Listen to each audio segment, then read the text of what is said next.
to our top story about that disruption at the legislative building when protesters interrupted question period.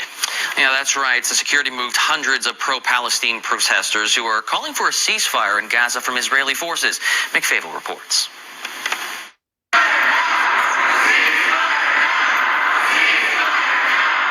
Weeks of frustration over the humanitarian crisis in Gaza boiling over in Saskatchewan's legislative building.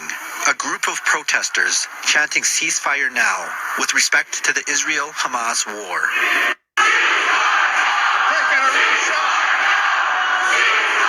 There is a lot of hurt and a lot of horror at the events that are unfolding, and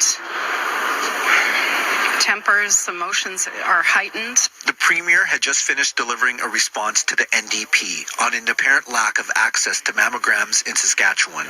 When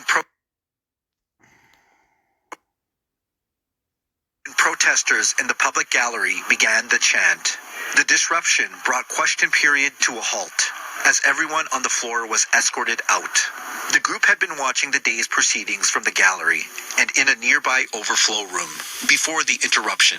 We have to use all of the means that are available to us to apply pressure on every level of government and demand that our elected officials do everything in their power to bring an end to this and to call a ceasefire. The protesters say they are seeking accountability from the Saskatchewan government over its financial support for Israel shortly after the initial attacks. It's honestly been so hard to go about our normal day-to-day lives, knowing that this is happening, and especially knowing that our politicians, our leaders that are supposed to be representing us, are not doing that. We've been crying out and demanding a ceasefire. No government representatives were available to discuss the day's events following question period.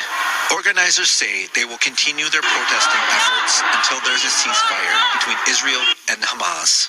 Mick Favel, CTV News.